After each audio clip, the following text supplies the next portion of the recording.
Hi, good morning, everyone. How are you? Happy New Year. It is the start of 2022 and the first Sustainable Short Takes with Joy and Tova. I am Joy Jarman Walsh, based in Hiroshima, Japan. Hi, and I'm Tove Kinooka, based just outside Yokohama in Kanto region. So, we are both sustainability focused consultants, and this is our weekly show to give you some updates and things that have been on our radar, which we find interesting, inspiring, and better options for sustainable living, sustainable work, and travel. Should we start with some New Year resolutions, Tova? Right. Okay. So I don't know if this is just a British thing. Maybe you can help me out on this, Joy. But we always start off the year setting New Year's resolutions, right? Things we want to achieve during the year, to make ourselves. Okay, wait, Tova, Yep. your audio sounds bad again. Do you want to Okay. try it without the earphones? I'll take the earphones off. Hold on a sec. It's sounding like you're underwater. We want to get you out from under that water. Okay, how is Okay, that go now? ahead. Is that all right? Yeah, Okay. that's fine. That's fine. So on the subject of New Year's resolutions, it's one of those things that, you set yourself a goal thinking, right, I'm going to do this better. I'm going to start this wonderful new habit, or I'm going to achieve this year. And then I think there are probably statistics around it and research, but usually you find by sort of halfway through January, or certainly by the end of January, all those have kind of fizzled out, and you get to the end of the year and go, oh, what happened there? Nothing actually was achieved. And that's a pretty common thing. And I was reading an article yesterday, I think it was, about the key sort of looking ahead to 2022 for sustainability with companies, and what are going to be the big trends coming up, and or the big shifts, really, not trends. These are more permanent. And the whole net zero thing, like there's been this flurry of companies setting net zero targets, which is fantastic. But I just wondered if that's going to be a little bit like the whole New Year's resolution, where everybody sets these net zero targets, but then actually achieving them is a completely different matter. Because there was some statistics from the Science-Based Target Institute saying that, a lot of companies have set these targets, which is wonderful and absolutely necessary. But very few have actually got a plan underneath that for how they are going to achieve this, and what are the steps they're going to take towards that. Yeah. So, I thought that really felt like the New Year's resolution thing, and I hope I'm wrong, but interested to hear whether you've sort of thought anything or heard anything around that. Yeah, well, that's having tangible goals, making sure that everything is clear and honest. That was definitely something that was on my mind. I wrote an article on LinkedIn. I started a new newsletter. I have a newsletter on different places, but I started one on LinkedIn, and I talked about the 5 tips that I would say I'm focused on, and I really want to help businesses focus on this year. So let me just go through those so I keep my place. Oh no, that's not the right. That is not the right page. It's the new year. Everything is all a bit the crazy. New year. Oh my gosh. Okay. So anyway, the top 5. Oh my goodness, where has it gone? This is too funny. Okay, so the top 5, basically, from what I can remember, is talking about this year is the year of the tiger. So I hope that you can have the courage of the tiger to face your challenges. But also, tigers are so great at cuddling. So if you have people who are around you who are supportive, a group of tigers is called a streak, which I learned at the beginning of the year. So if you find ways to support your streak, but also get supported from your streak, that's really important this year. I always also talk about transparency and some of the things that I saw in the news, which we have some news articles to talk about. So I'm very excited to see that France has started a plastic packaging ban, and it started just this year. So they have targeted 30 varieties of fruits and vegetables, and making a rule that it cannot be packaged in single-use plastic. It has to be reusable, it has to be recyclable. And they did an analysis and found that 1/3 of their fruit and vegetables is in plastic packaging. So they made this target, and most countries don't have a target starting this year, even though a lot of them talked about it in the COP26 conference last year. Spain, for example, has said they're doing this plastic packaging target from 2023. I think Japan also has this plastic packaging on the forecast for maybe starting at the end of this year. Last year, we saw in Japan big hurdle overcome by the banning of free plastic bags at the shopping center or supermarkets, right? So that had a big effect. But we're hoping to see more movement in Japan. It was great to see France following through on this aim, despite, of course, hurdles and people saying, oh, it's going to be so difficult. We don't have a good alternative. You have to look through the whole supply chain about how to shift how things are delivered to the shops. So it's a really big hurdle, but just taking that step is really, really inspiring. And I think it's really important to take that first step, right? It is a huge issue. It can be very overwhelming and difficult to know where to start. And I think this is where the interplay between public and private sector is really, really important, because there are a lot of companies doing really great work on looking for, packaging alternatives or, different ways of doing things. But it costs money, right? They have to invest upfront to find new solutions and to look into that. And if they're the only one doing that and the only one putting it, that money into it and that time and effort, that's putting them at a disadvantage financially, in the short term. So legislation can really help there by leveling the playing field, right? It suddenly forces everyone to think about this and to take action on it, rather than just one or two companies sort of sticking their neck out. So I think, it's really important that we get movements like we saw here in Japan last year with having to charge for plastic bags suddenly. It's a tiny, tiny step on a very, very big problem. But it's a beginning of the mindset shift. And I think that can cascade and begin to really pick up speed and scope. So it's definitely a step in the right direction. Definitely. And that was one of the top 5 things I had in the article, which I can't remember, which I'm going to link below. But talking about how you have to train your staff, you have to train your family. It's a group effort, right? If you have a sustainability goal in your company, in your family, in your community, that everybody has to adopt these strategies 24/7.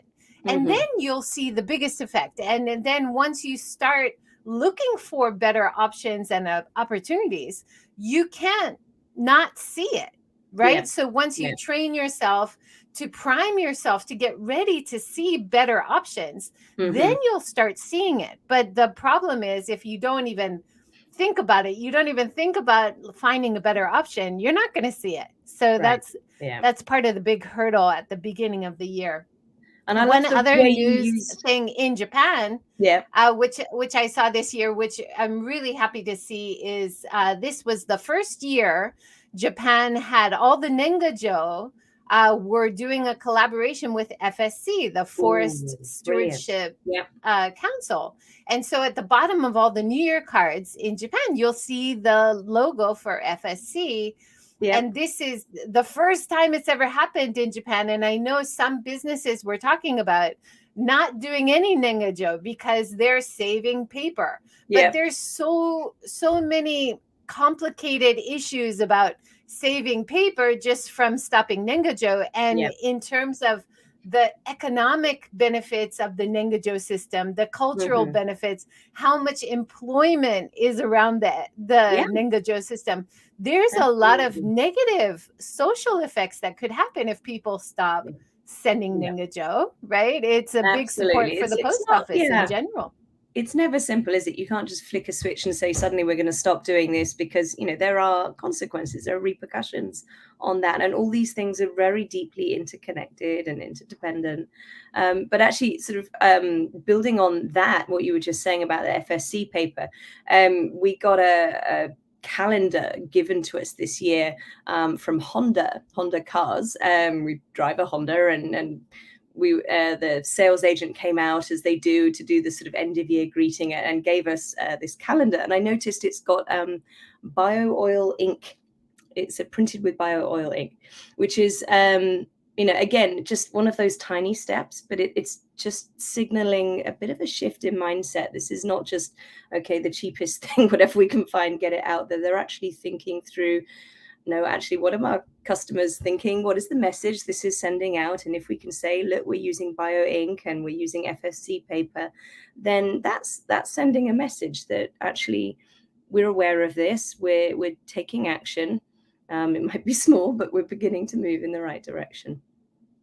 Yeah, that's so important. And I'm seeing loads of those small steps around. I know a very common convenience store chain is using bioplastics. They have a new machine out front where you can put your PET bottles. They're small steps. I would love to see less PET bottles, more reusable things instead of plastics, but by decreasing the demand of the fossil fuels, by reducing the demand for typical plastic, it is a good part of the process. Absolutely. Yeah, it all helps. Yeah. You had a interesting article from Forbes speaking about virtual meetings and the need for breaks. Do you want to talk about that?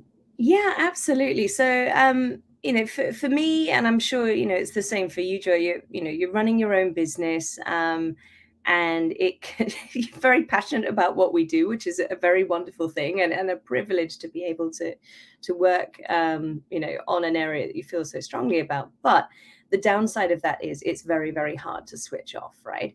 And even in your evenings, your weekends, your holidays, you find yourself thinking constantly about this, and that was hard enough before COVID. And then I think since COVID, when everything shifted to online, instead of having downtime between meetings, when you're maybe traveling from one meeting to another, or even walking from the meeting room to your desk or something like that to go and grab a coffee in between, there would be that time in between to just be quiet and to allow yourself to process what you've just been talking about, to get in the right frame of mind for your next meeting, and so on. And we don't often get that now. We find that meetings have been scheduled just back to back to back to back, because we're all online anyway. And, you finish your one meeting at 10, and then the next one starts at 11, and then the next one starts at 12 or whatever. And there's no let up in between. And I was talking to a friend about this a few months back, and we were saying how, exhausting we'd found that. And he actually works for a major bank, sorry, stuff going on in the background, and had found that really hard as well, not having this downtime in between, and the days just getting really, really crammed. And then this article popped up on Forbes, and it's based on some research that Microsoft did into the effects on the brain of this.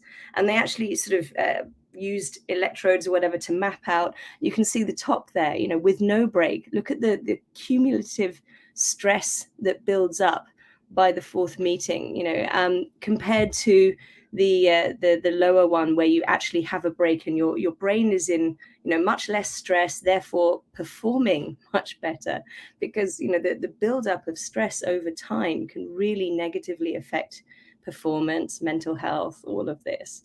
So it was really interesting to see the science of what we'd been sort of feeling and talking about. And it made me much more conscious of, for ourselves to be physically sustainable in this online environment. We need to be really conscious of taking these breaks. And so that's something I'm going to try and do more of this year, and not schedule meetings back to back, and try and make sure there's a bit of time in between just to move around, stretch, go and get a coffee, have a 10-minute walk outside or whatever it is, away from the screen. That's so important. And I think I learned that the hard way last year. I ended up having to go see a physio because I wasn't taking breaks enough, and I was sitting at my computer doing loads of work. I was struggling, right, to find work and to get work done, because we're all stuck at home, and I couldn't go visit people or do consulting face to face like I was doing. And I was just in this sat position all day, every day. And suddenly I had all these shooting pains in my back. I had to go.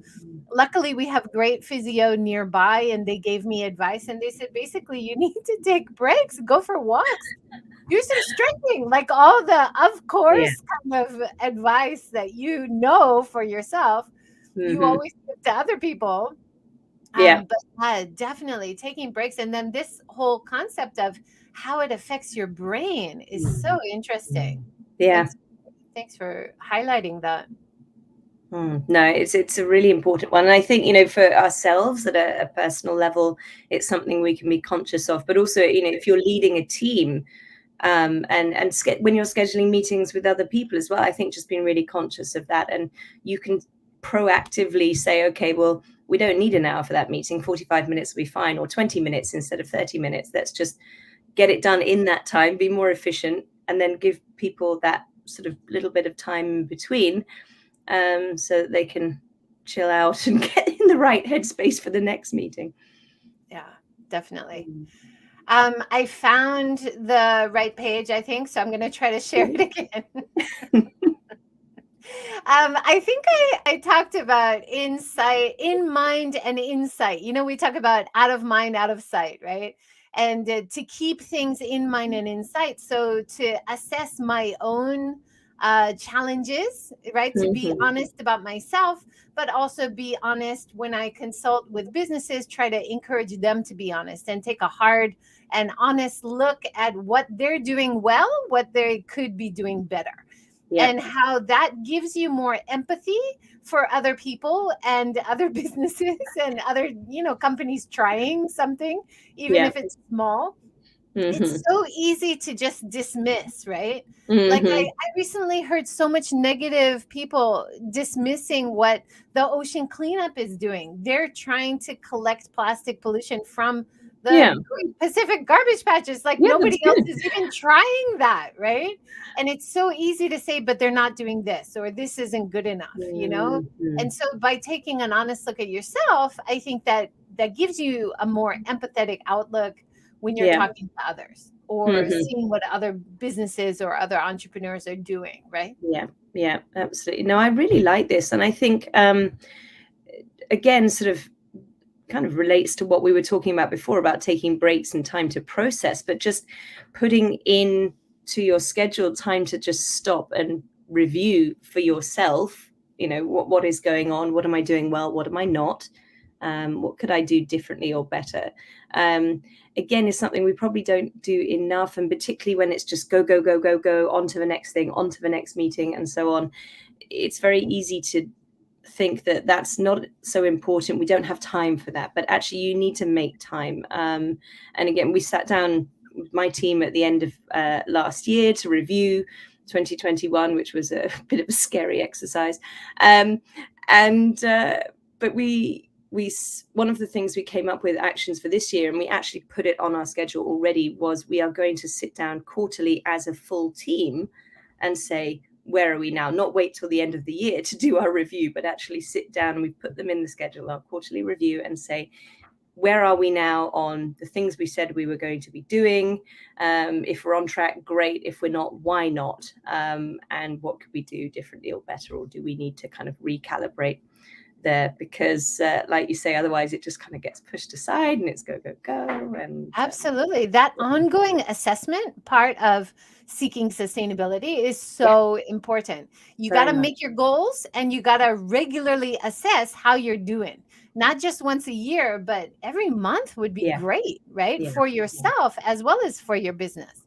Exactly. And I think, right back to what we were saying at the beginning of the day about the whole New Year's resolutions or net zero goals for companies, this is something that, it was interesting after COP26 last year, instead of being on the sort of 5-year review cycle for targets, it's been reduced to yearly now. We need to really look at these things. And on a smaller sort of time frame within companies, I think we need to be looking at just sort of not waiting so long to review and really keeping closer track on these things, and then upping our game on those, saying if we're achieving it easily, could we go a bit further actually and stretch that beyond? Definitely. Another point, I'm glad I found this page because it reminded me. Talking about transparency, like I mentioned about honesty. Be honest, humble, and clear. That we now, from last year, we had some great research done, and it really shows how more than 50% of consumers abroad are very angry at companies who stop them from being sustainable. And so this trend is definitely going to come to Japan. And we had a great talk with the CEO of Fabric company in Tokyo. And he's seen, much lower levels of consumer awareness in Japan, but increasing as well. So we are going to see more customers who are more engaged with what they buy, how they buy, where it comes from, asking questions about the product. So if we can encourage companies and products and businesses to get ahead of compliance, it can really help with their brands. And they have to be very careful about greenwashing or whitewashing, because it's so easy to now check and to look at what the staff at the company are doing, what the company is doing in terms of social media, and check on what they're claiming. So it's not going to be in your benefit to exaggerate a small thing that you're doing, make it seem bigger than it is, especially this year.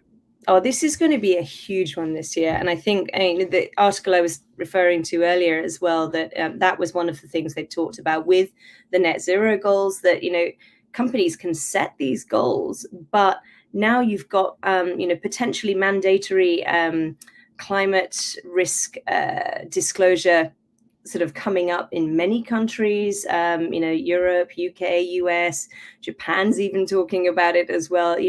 This is going to be coming. This is not something that they can avoid. So if they're setting these goals, they're going to need to show real progress and track that. And, it's not something they can just sort of say, oh yeah, we'll do that, and then brush it aside. And I think that goes for the big macro level with net zero goals, but right down to, like you say, with the smaller things as well, claims written on, sort of packaging and things like this. People can check that out now, and people will name and shame on social media if you are not doing what you say you're doing. And that can be really, really damaging to a brand. So that's something companies are really going to need to wake up. Definitely. And that's so connected to training your staff. Yes. Or talking about it, sharing the information about what you're doing more clearly to the customer as well, right? Because people are looking, and everybody is becoming more and more skeptical, because it's hard to believe a lot of these big claims, right? So be honest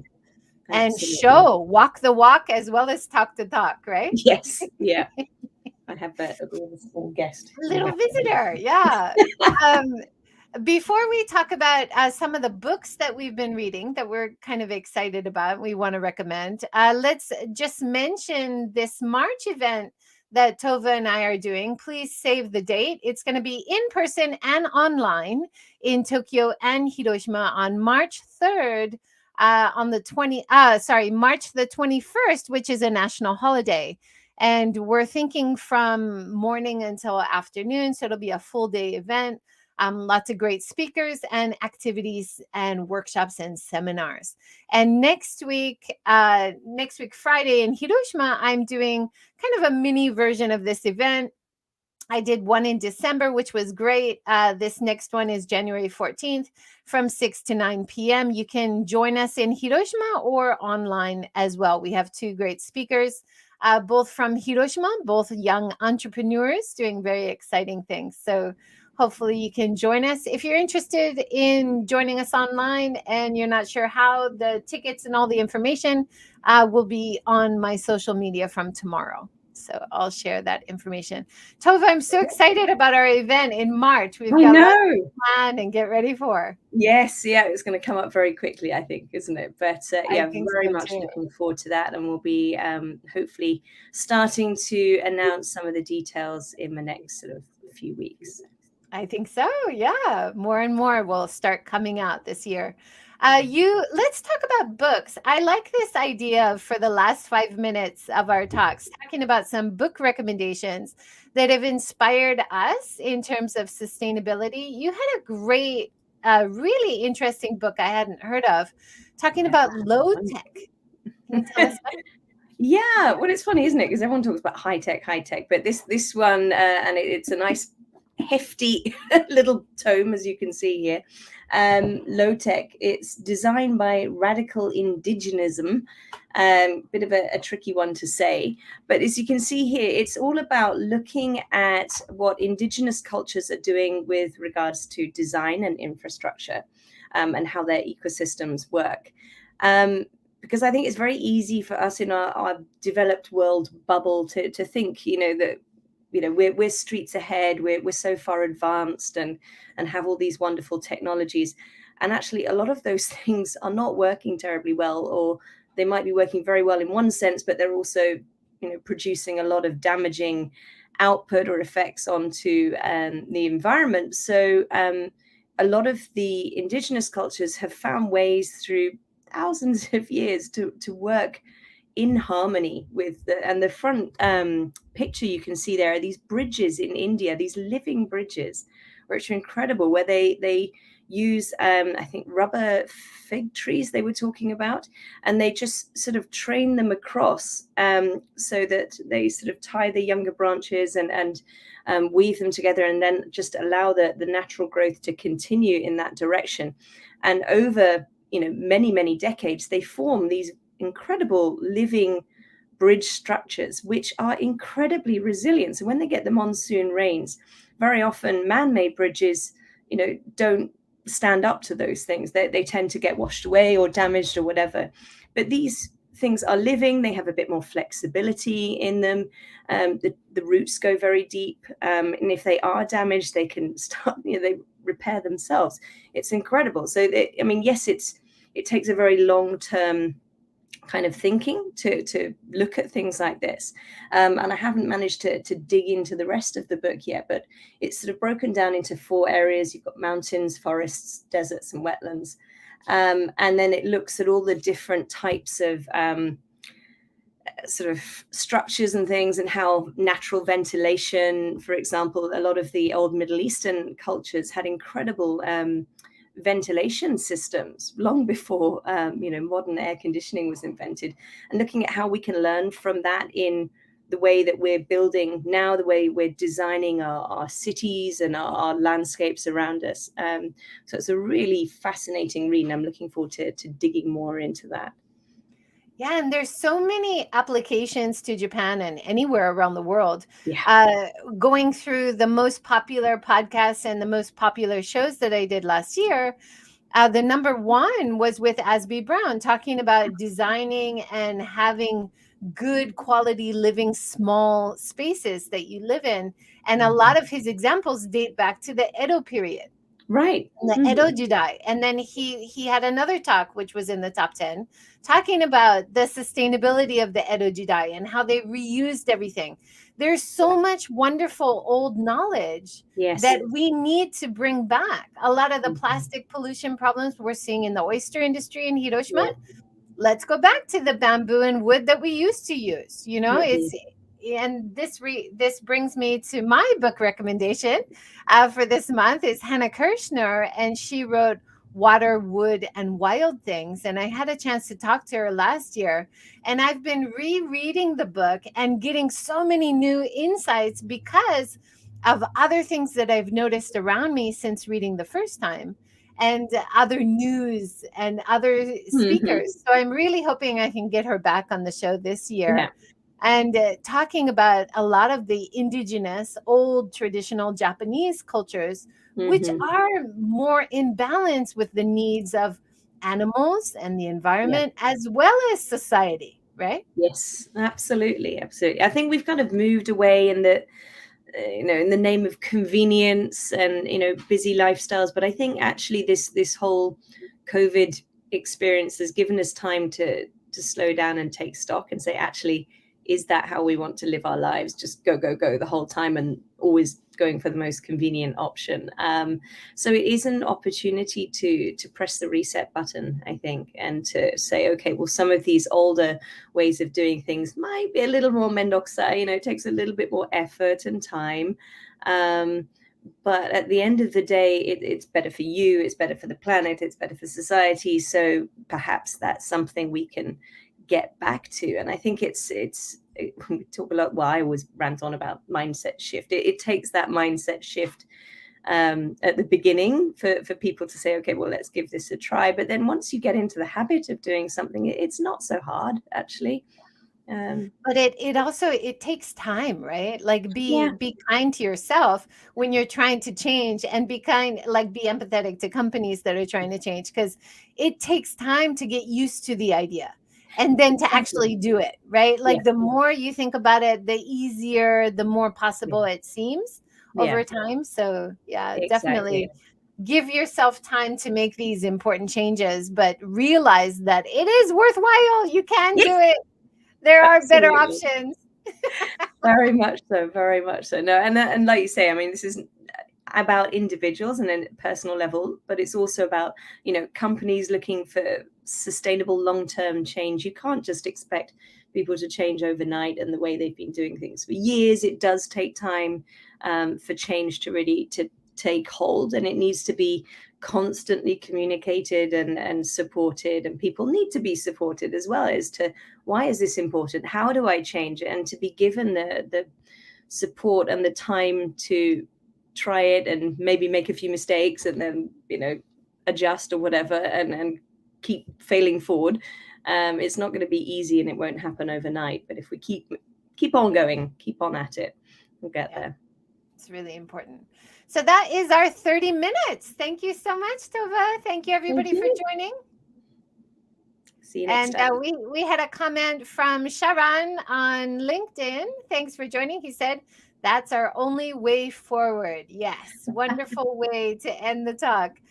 We have to think positive, be kind about people trying to change, and really try to challenge ourselves.